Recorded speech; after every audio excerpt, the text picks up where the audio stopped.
gravar. Ah, já começou. Então, assim, para a gente também é um prazer estar podendo receber vocês, mesmo que virtualmente, para falar um pouquinho das atividades, né, do CDDH, para falar, né, muitas de vocês, acho que não todas, estão sempre junto da nossa instituição nas lutas que a gente trava aí pelas comunidades, nas questões de habitação, saúde, e para a gente é um prazer receber vocês aqui, né, nas questões culturais também da cidade. E aí a gente queria começar já, porque a gente, a partir da nossa convivência com as comunidades, a gente lançou, né, no final de junho, um caderno de políticas públicas, onde a gente reuniu um pouco do histórico, né, da atuação do CDDH, das questões de políticas públicas na cidade, e também depois as solicitações, o que existe nas comunidades que precisa ser fomentado, né? E aí, assim, a gente queria falar um pouquinho com vocês com relação a esse caderno. Eu acho que vocês estão muito junto, né, com o CDDH nas questões de luta com relação aos direitos da mulher, à equidade de gênero, às questões do racismo, né, que a gente nas comunidades se enfrenta todos os dias, né, a questão do racismo estrutural, né, que impede os nossos jovens do acesso à educação, do direito à cidade aqui em Petrópolis, né? Comunidades que a gente trabalha que vivem ali no entorno.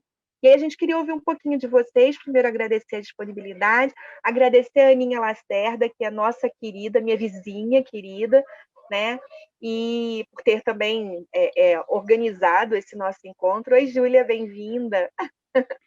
Oi, E aí, gente, tudo bem? a gente não vai organizar muito a fala de vocês, né? Esse encontro para falar do caderno de políticas públicas, a gente grava e a gente disponibiliza no YouTube da instituição e divulga nas nossas redes sociais. Isso de qualquer candidato, seja de qualquer partido, qualquer candidato que se interesse em discutir essas questões das políticas públicas com a gente. Então, vocês podem falar à vontade. E só que a gente queria começar, porque a gente está vivendo um problema muito sério relacionado à questão da habitação, com as comunidades que vivem no entorno da BR-040, e a gente queria falar com vocês como é que vocês percebem a política de habitação hoje e o que é necessário fazer para contornar os problemas de hoje e transformar realmente a habitação em política pública em Petrópolis.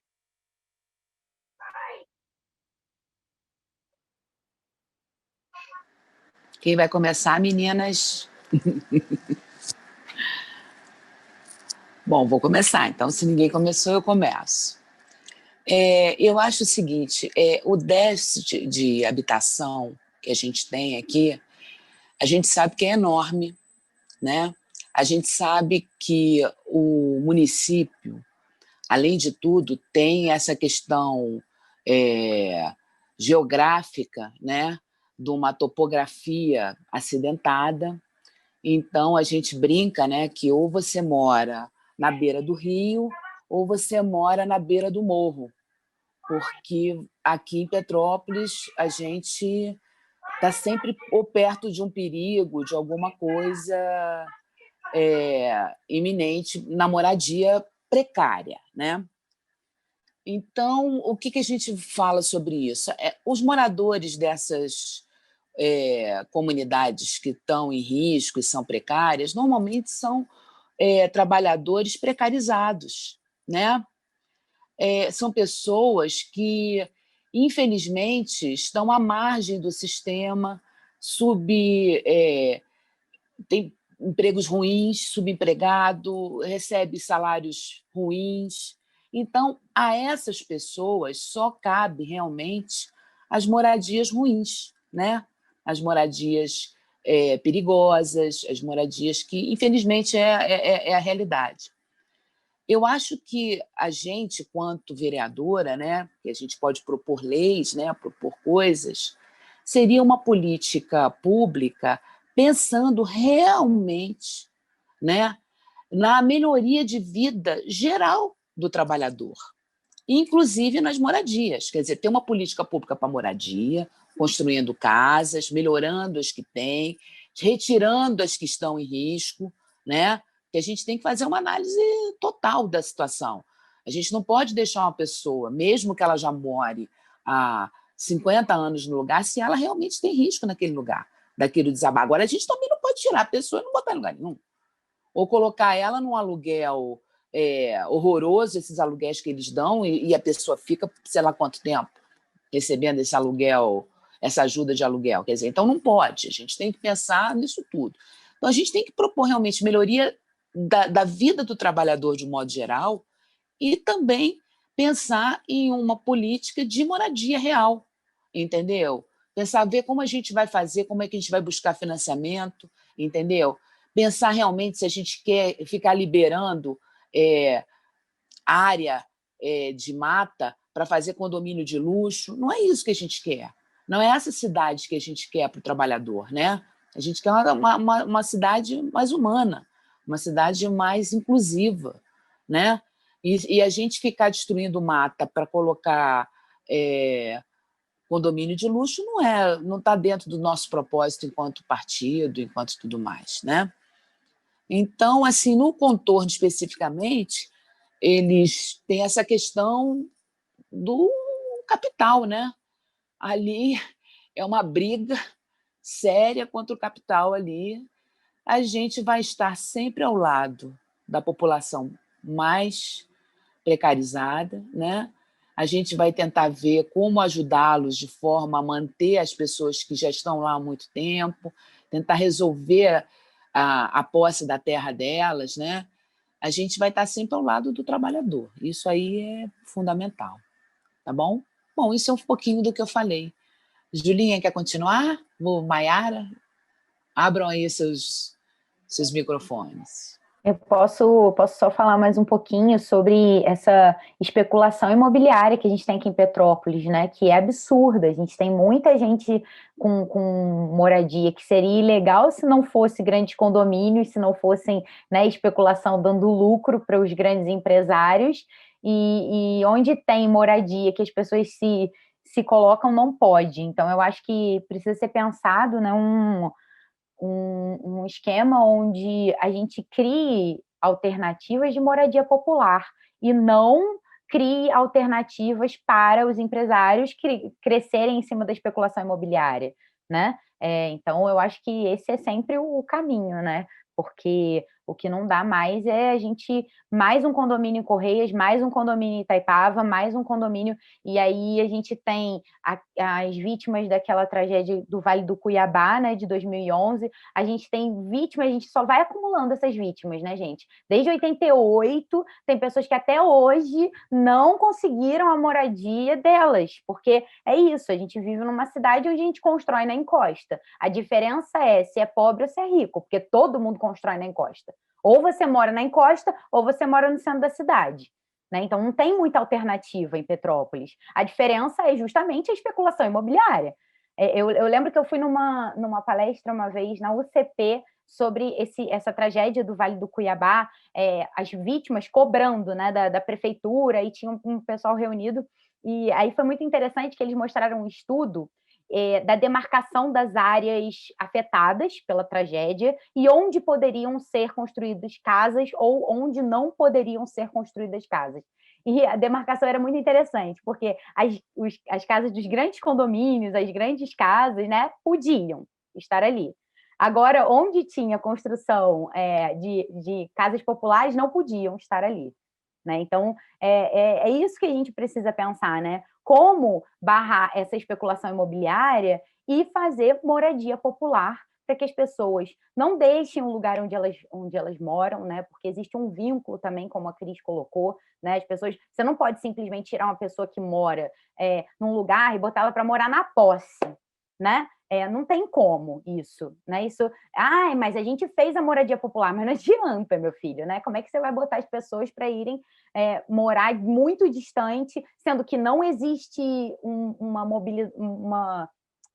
mobilidade urbana que assegure que essa pessoa vai conseguir chegar no trabalho dela, né? Então, enfim, são muitos problemas, né? E eu acho que pensar esses problemas já é um primeiro passo em direção a possíveis soluções, né? Então, eu acho que aqui chega de especulação imobiliária, chega de construir condomínio, porque eles falam que a casa popular não é casa popular. Quem tem 190 mil reais para comprar um apartamento, gente, de 30 metros quadrados? Quem tem esse dinheiro? Ninguém tem esse dinheiro. Trabalhador não tem esse dinheiro. né? Então, acabar com essa especulação e dar um jeito de construir moradia popular, porque com o dinheiro que eles se utilizam e dobram de investimento, dá para a prefeitura, sim, construir moradia popular para as pessoas. É isso, gente.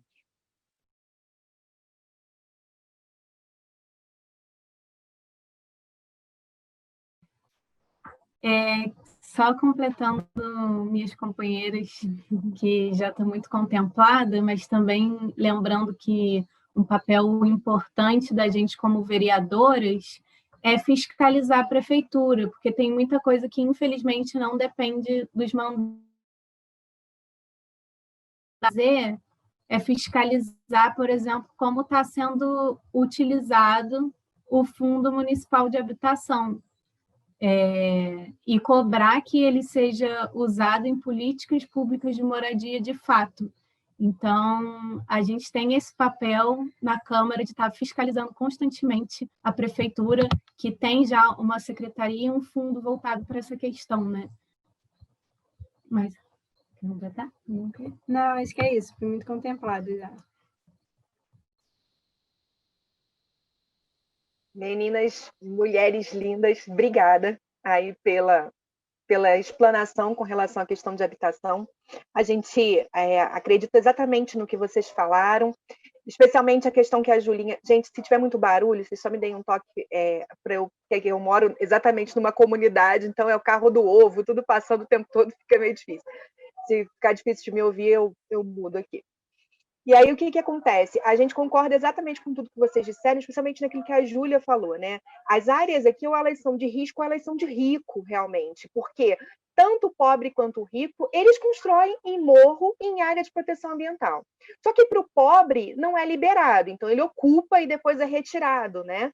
E no caso do rico, não, ele recebe ali todo o suporte para construir nessas áreas, né? Nós do CDDH, durante muito tempo, tentamos terrenos aqui na Independência, terrenos ali em frente à UPA do centro, e esses terrenos não eram liberados para a construção de moradia popular com o argumento da questão ambiental, que a gente respeita e que a gente, é lógico que entende, que a questão ambiental é muito importante.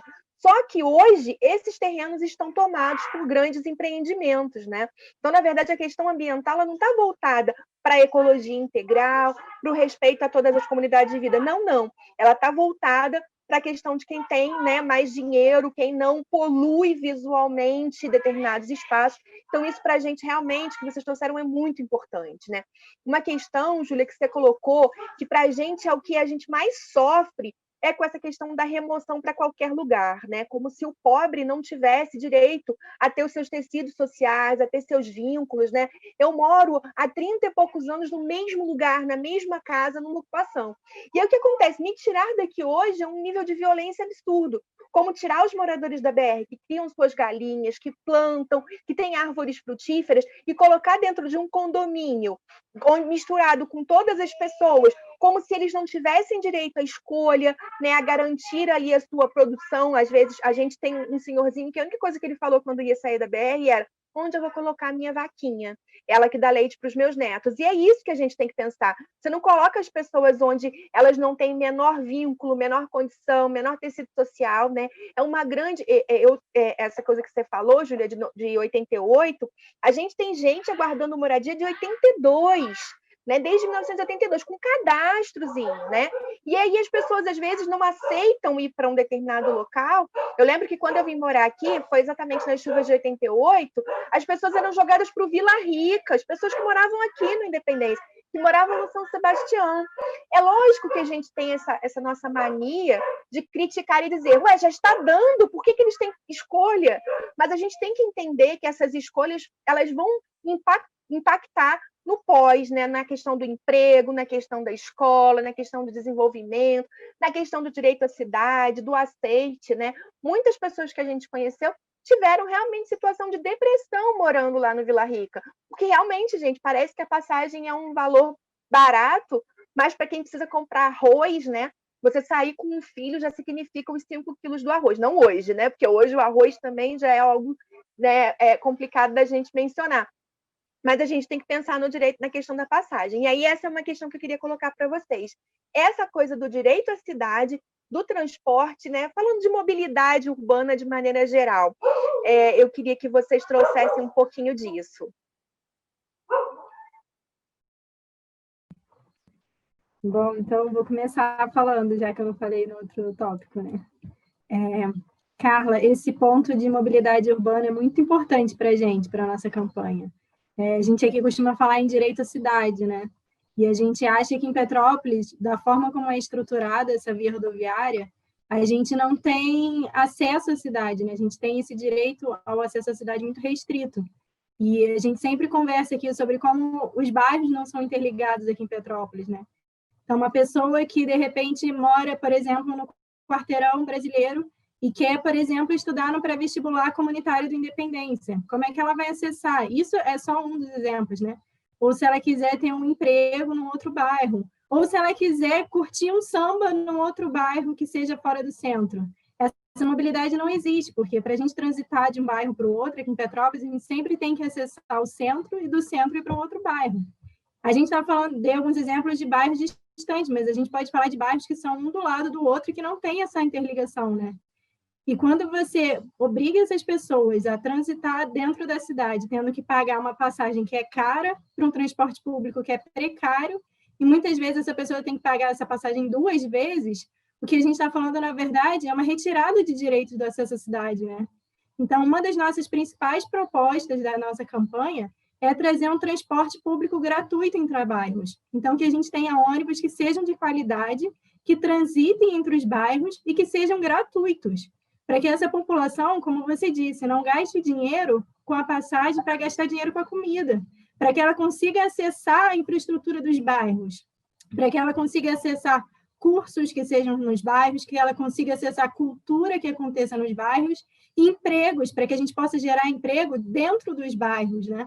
E aí, uma das formas disso é barateando a passagem de ônibus. Barateando a passagem de ônibus de uma maneira geral, e isso a gente pode pensar, enquanto vereadores, propor uma CPI para analisar os contratos das empresas de ônibus, mas, principalmente, botar um transporte gratuito, que seja gratuito entre os bairros. Essa é a nossa principal proposta.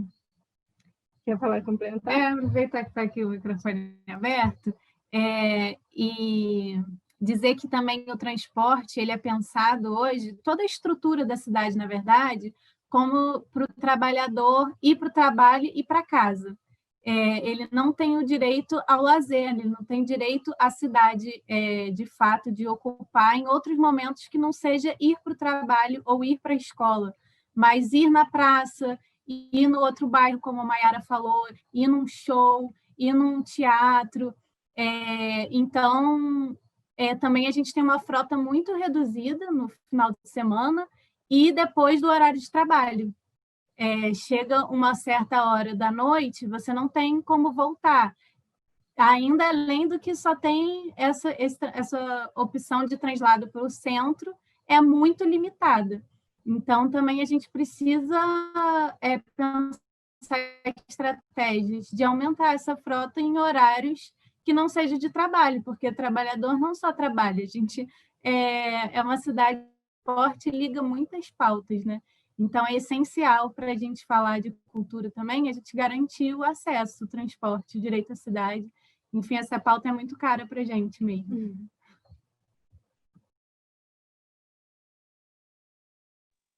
Eu queria só complementar, falando, né, é claro que a gente precisa, né, como as meninas já falaram, de uma linha que não tem horários específicos depois de determinada hora, até também para a segurança das pessoas, né, para a segurança da volta para casa, né, seja qual for o trajeto.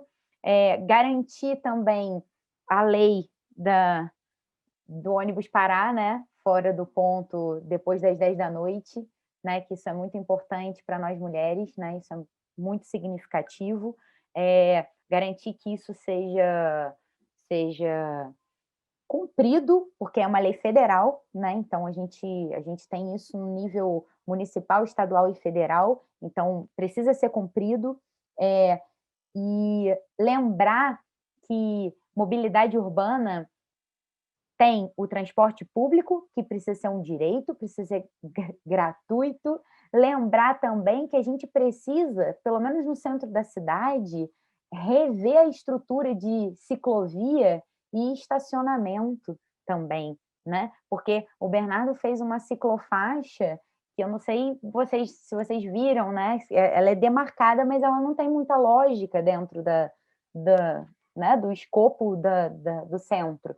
Então, assim, não existe muito uma estrutura para isso. E hoje as pessoas que usam o transporte de bicicleta no centro da cidade, a gente não tem nem bicicletário para colocar as bikes, né? Não tem nem no centro da cidade, nem perto da rodoviária, não tem lugar nenhum, né? Então, a pessoa que usa esse transporte, mesmo que ela use essa ciclofaixa que foi demarcada, ela não tem onde, ela bota a bike no poste, né? Não tem nem onde guardar e colocar as bicicletas. Enfim, queria só lembrar isso da mobilidade para além do transporte urbano público.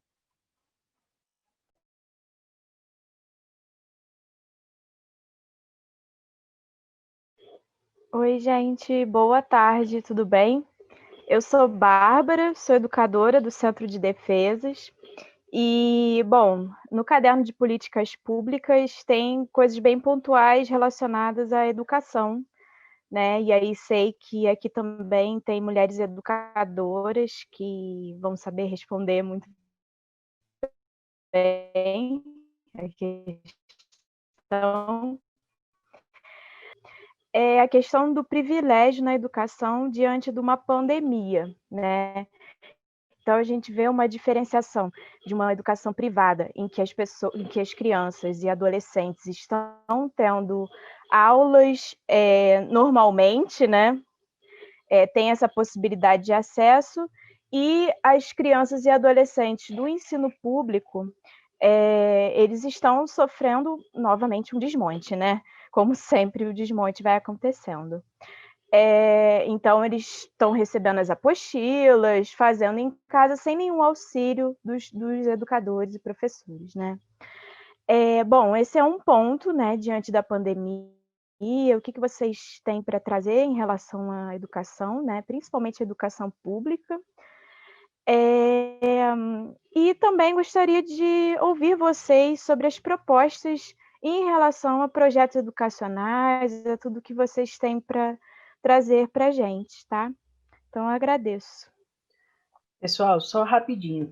Caso o Zoom cair, é só entrar no mesmo link de novo, que aí a gente pode continuar, porque ele está dizendo que restam 8 minutos, tá? Boa tarde a todas também.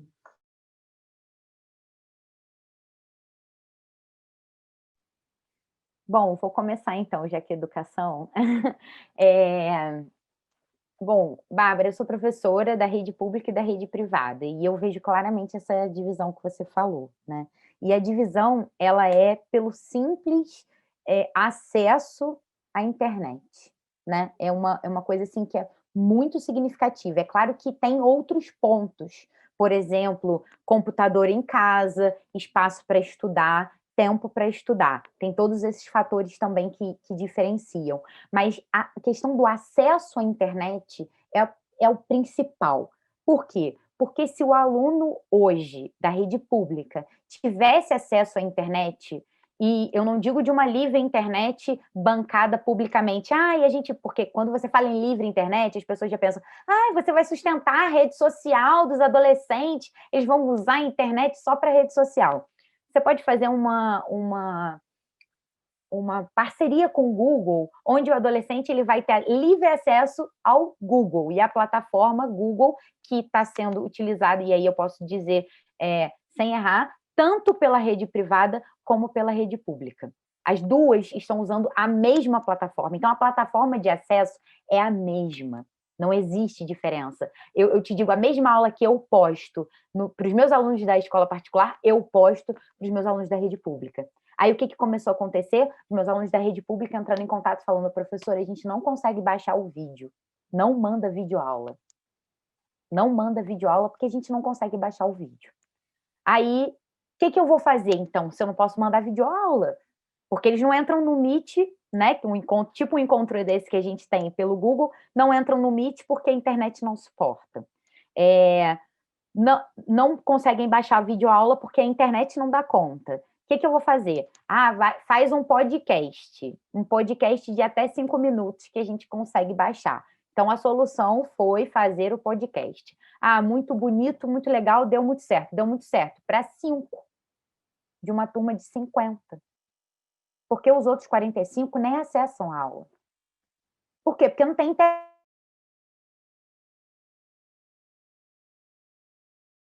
Todo mundo se comunicando pela internet. O que adianta eu levar uma apostila na casa de uma criança?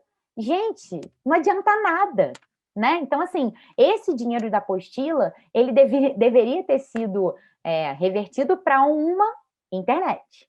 Aí sim eu estaria trabalhando para a educação. Por quê? Porque todo mundo está acessando a mesma plataforma. Então, se esse aluno consegue acessar, se ele consegue baixar a videoaula, até assistir a aula pelo YouTube.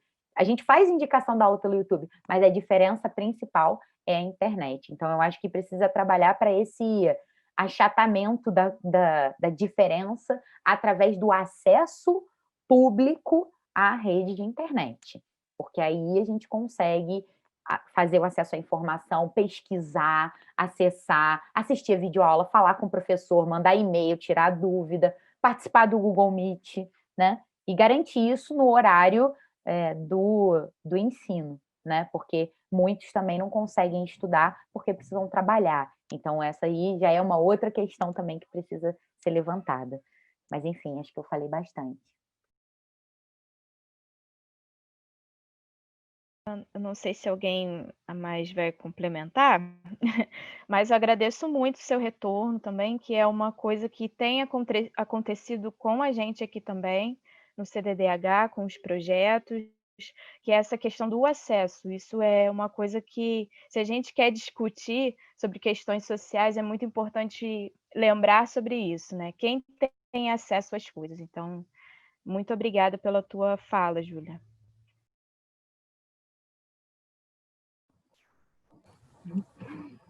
Boa tarde, gente. Eu sou Daniele, sou advogada do CDDH, tudo bem?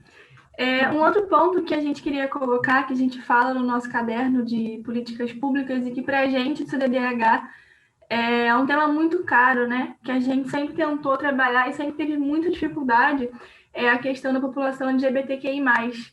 É o público atendido pelo CDDH, que a gente percebe que tem mais violação de direito, é um dos que mais sofrem aqui na cidade, em todos os sentidos, né? Em questão de acesso à saúde, acesso à educação, principalmente acesso ao trabalho na cidade.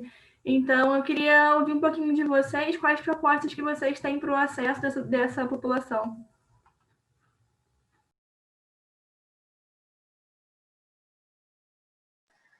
Mai, fala aí um pouquinho, você e Thaís.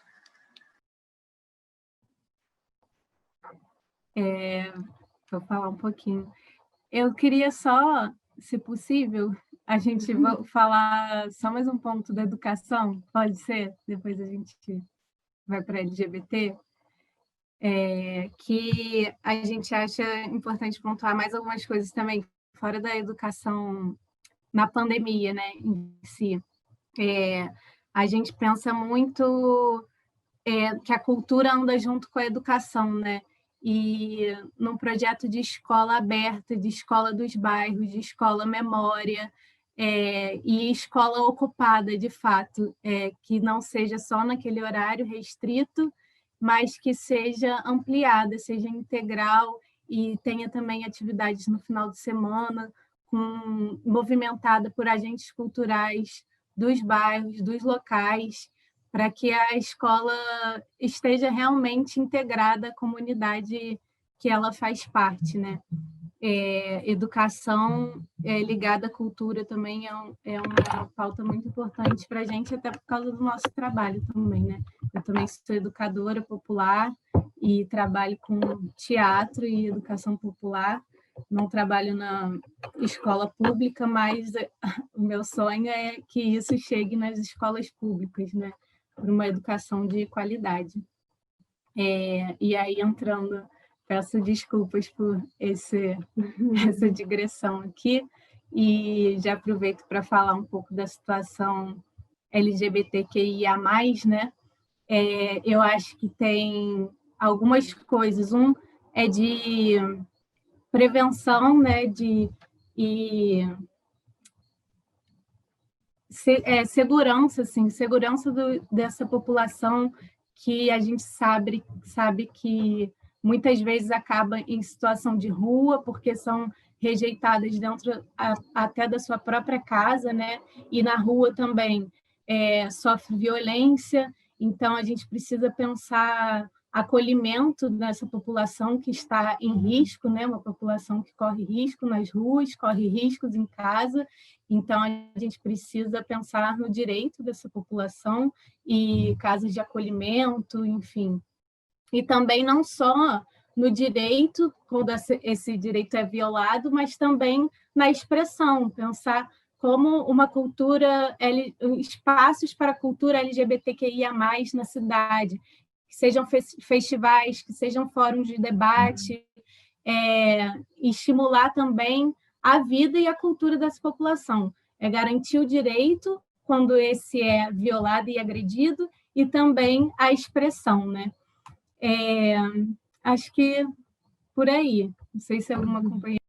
Mas eu acho que ela tinha finalizado, né, a fala dela. Eu posso só complementar um pouquinho, falando que um dos eixos da nossa campanha, né, é o feminismo como instrumento de transformação da realidade. E se a gente pensa em educar, né, através do feminismo e através de pensamentos inclusivos, a gente previne a violência, a gente não precisa remediar. Né? Então, a gente precisa educar, a gente precisa, voltando ao tema da educação, né, que parece muito caro e muito usado sempre, mas ele é, de fato, a única saída, o único caminho possível para a transformação da sociedade, é educando pessoas para que elas se pensem e critiquem a sociedade de forma contínua.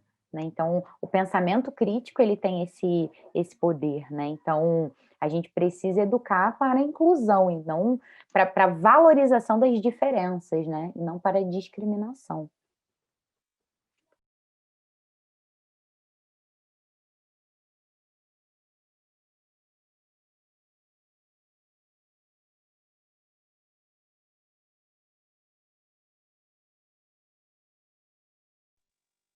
Bem, gente, a gente estava pensando também numa questão que seria bastante importante, né, da gente colocar aqui, que é a questão da juventude, né?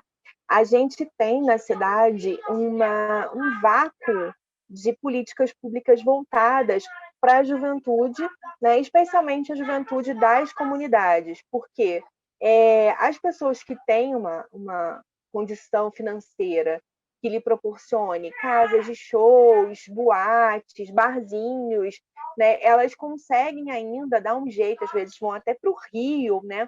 Para garantir diversão e a questão, né, eu acho que até a questão da juventude ela está muito ligada a essa questão de cultura e arte também. E aí a gente vê que a juventude das comunidades ela fica legada pelo que a gente já mencionou aqui, né? A questão da falta de direito à cidade, da questão da dificuldade de transporte, tudo isso. A gente vê também que a juventude ela fica dentro da sua comunidade, sem condições de acessar questões, espaços para diversão, né? Espaços para se colocar dentro da sociedade. A juventude precisa muito desse espaço, é importante ela começar desde cedo a construir seus grupos, e dentro das comunidades principalmente, né, eu falo isso porque aqui na minha comunidade isso acontece muito, tudo que vem elaborado como resistência dessa juventude é muito criminalizado também. A gente tem aqui no Independência, eles às vezes ocupam a pracinha, né, que é um dos espaços aqui centrais da comunidade, e logo começa a sair nos jornais as questões da segurança, né, o quanto isso afeta o restante dos moradores. O baile funk, por exemplo, que é uma coisa de 30, 35 anos atrás que a gente curtia muito aqui na comunidade, hoje ele não pode acontecer em nenhuma hipótese. Queria ouvir um pouquinho vocês com relação a isso, assim, a necessidade da criação de um corredor cultural. O que vocês pensam enquanto política para a juventude?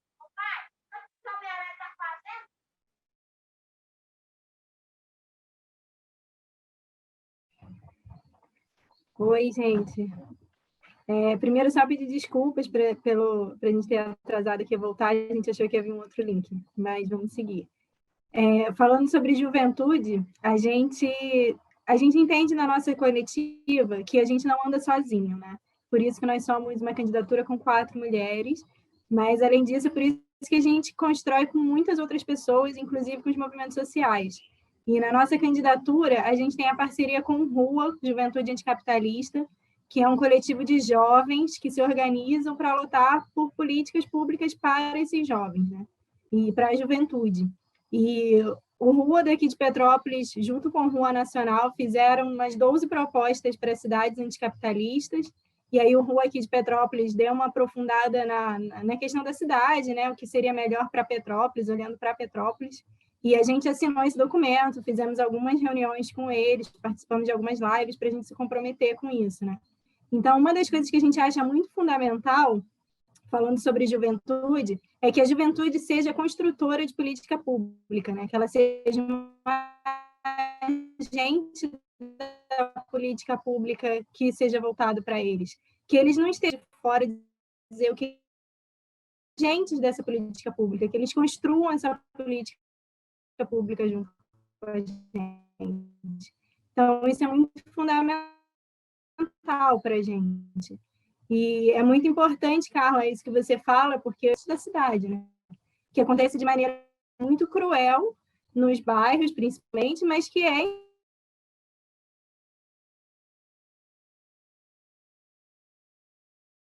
a cultura para a gente é um ponto muito importante. Uma das coisas que a gente acredita, que a gente traz no nosso programa também, é fazer centros de cultura nos bairros, porque a gente acha que a memória de Petrópolis tem que ser contada.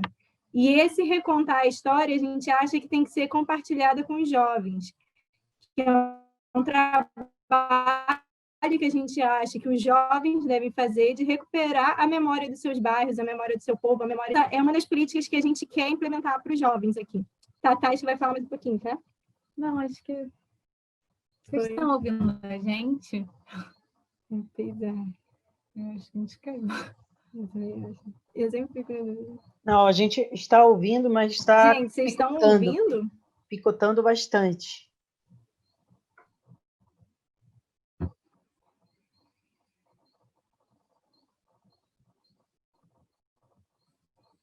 Tá, então eu vou tentar só falar mais uma coisa, que eu acho que sobre cultura para os jovens é muito importante a gente pautar políticas que não sejam só violentas para esses jovens, a gente fiscalizar a prefeitura, para que a prefeitura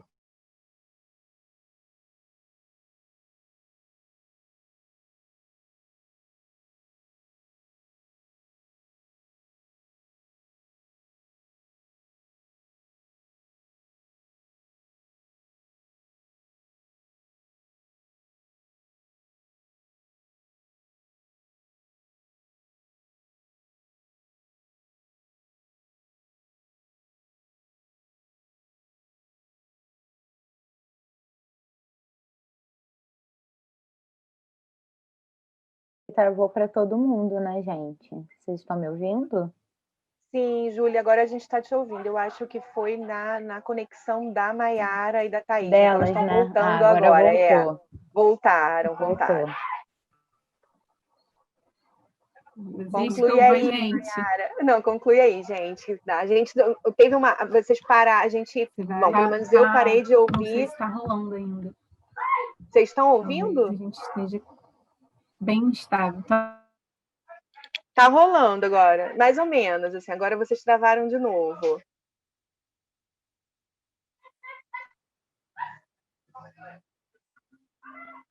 São essas as questões, né, gente, que a gente estava falando que os nossos jovens, eles passam, né? A gente ainda tem uma conexão um pouco melhor, mas a gente entende que a questão da qualidade da internet, dos serviços de internet especialmente nesses momentos de pandemia que deveriam ser melhores, eles estão deixando realmente muita gente na mão, né? Eles estão piores, né? Estão piores porque Exato. todo mundo está utilizando muito, né? Então, os serviços estão piores. Eu queria só complementar uma coisa que as meninas já começaram a falar, né? De fomentar a cultura dos bairros. Eu acho que isso é muito importante para a juventude.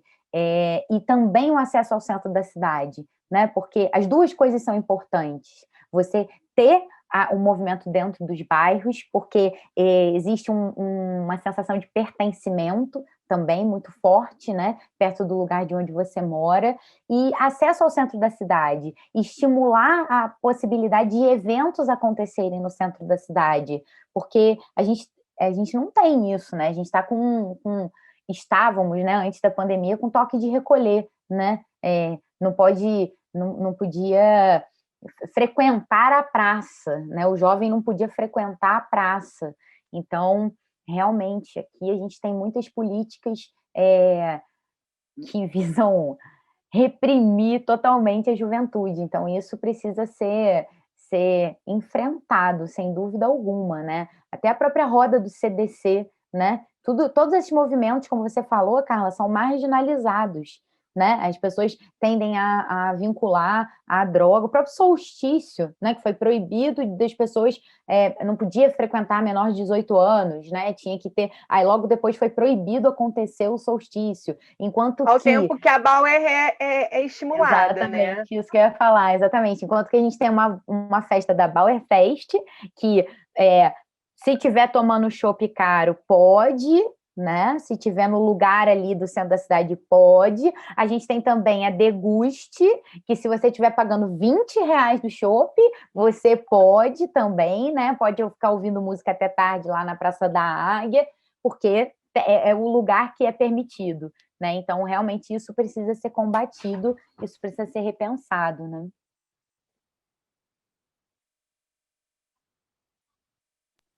Você quer complementar, Nayara, Cris? tá aí, vocês querem... Voltaram, aí, que bom. Não vi. Desculpa, gente, a internet está um pouco instável aqui. Eu acho que vocês podem seguir o debate, porque a gente perdeu um pouco, né? Não sei o que vocês estão falando agora. Mas se a Cris, não sei se a Cris já falou. Vocês estão na pauta da juventude ainda? Isso. A gente está na pauta da juventude ainda. Podem complementar a construção que vocês estavam fazendo aí, se quiserem, ou a Cris também pode falar, tá? A gente não mudou de assunto, não. Eu tenho medo até de ser repetitiva, porque como a gente constrói o nosso programa coletivamente, é bem possível que a gente acabe repetindo o que a Júlia já falou. Mas é isso, além da parceria com o Rua, que trouxe 12 propostas para a gente, né? A gente, nesses centros de cultura que a Mai falou dos bairros, na questão dos bairros, de ele ser movido e mobilizado pelos jovens em parceria com os mais velhos, que a gente acha muito importante essa troca de saberes e experiência, porque tanto os jovens têm a aprender com os mais velhos, quanto os mais velhos também têm a aprender com os jovens, né? Nossa candidatura também sendo coletiva junta mulheres de diferentes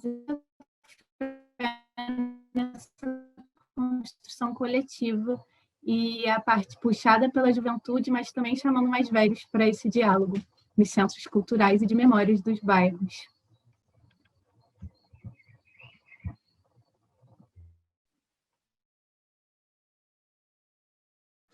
Já fui super contemplada pelas minhas colegas. Maravilhosas, não preciso completar nada, lindas. Tipo aquelas roupas de oxigênio. Gente, então, como a gente grava, né, nossa entrevista e a gente publiciza nas nossas redes, né, a gente gosta muito de passar para as comunidades quais são as candidaturas que procuraram a instituição, que tem ali uma intenção em se aproximar ou estar muito junto, né, que é o caso de vocês, com a questão dos direitos humanos, né? Então, a gente não gosta que fique muito grande o vídeo, porque acaba que as pessoas não têm tempo, que vocês disseram, não vão ter condições de acompanhar, de ouvir. Então, a gente gosta no máximo 1 hora, tal, para as pessoas realmente entenderem, né? Lógico que a gente deixou de falar de muitos temas que estão nos nossos cadernos, no nosso caderno de política pública, mas a gente priorizou com vocês questões que a gente sabe, né? Que vocês compreendem de maneira muito ampliada pela postura que vocês têm na atuação com a gente, pela formação de vocês. E aí a gente também sabe, né, do compromisso que vocês têm, e a gente fala isso desse compromisso porque vocês realmente, a gente está fazendo realmente live com todos os candidatos que nos procuram, independente de partido político, de adesão às questões do CDDH, mas no caso de vocês, a gente sabe, porque é o que a gente diz, né? Vocês estão na nossa rotina, frequentam a nossa casa, né? Há pouco tempo a minha mãe foi vender máscara para a mãe da Maiara. Eu falei, não é possível, né? A gente está junto muito nas questões, na construção do 8N, na construção do grito dos excluídos, enfim, de várias questões na cidade que a gente sabe que precisa e que, de certa forma, impacta na política pública, né? É na ideia de impactar mesmo que a gente faz isso junto. Então, a gente queria muito, muito agradecer a disponibilidade de vocês de discutir esse caderno com a gente, né? A disponibilidade especialmente no dia a dia, né? Porque é lógico que agora a gente está fazendo isso com qualquer candidato, mas o dia a dia, independente se vocês forem ou não eleitas, né? A gente deseja boa sorte, mas a gente sabe que a gente pode contar com vocês na luta pelos direitos humanos, né? Mas também, né, em qualquer luta que a cidade venha aí travar em favor da classe trabalhadora, em favor das comunidades, né, que a gente chama de periferia, mas que para a gente é o que faz realmente com que a vida vá para frente, com que, né, infelizmente, esse nosso sistema funcione.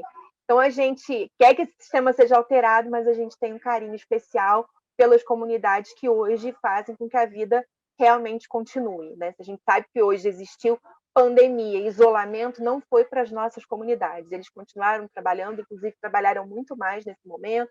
Os nossos jovens também tiveram um impacto muito grande. Então, a gente agradece muito a disponibilidade de vocês. Queria isso, que a equipe toda abrisse aí a sua câmera para a gente tirar aquela foto, todo mundo descabelado. Olha o que acontece com o trabalho de home office. Olha só. A gente está com as nossas atividades com hora marcada, com os jovens e tal, e aí quando a gente vê, aparece todo mundo assim, ó, na reunião dos jovens, tudo descabelado. Olha, Giovana, olha que espetáculo. A Cleo hoje escondeu a filha também sempre aparece nas lives. Cadê a filhota, Cleo? Tá aqui. Vem cá. Cadê? Vem para a foto. Infelizmente, a gente está sem a Flávia, que a Flávia e o Mauro estão na reunião do CNAS presencial, e aí eles não puderam participar da nossa reunião, gente. Mais um abraço para vocês. Silvinha também está fora, também está fazendo atividade agora. A gente espera, deseja realmente boa sorte e agradece muito aí para vocês, tá bom? A gente vai disponibilizar no YouTube e manda também para vocês divulgarem aí essa nossa reunião, nossa entrevista, nosso momento junto, embora separados. Daqui a pouco a gente está junto de novo. Um abraço para vocês. Se vocês quiserem fazer alguma consideração final.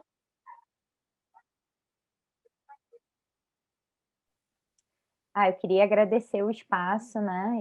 É muito importante vocês abrirem esse espaço de escuta e ouvir vocês também é muito importante, né? Saber as demandas e é isso, caminhar junto, né? A candidatura coletiva não é à toa, é para que a gente coletivamente possa fazer as coisas, né? E possa pensar e pensar em melhorias para, de fato, transformar isso que está aí dado. Muito obrigada, gente.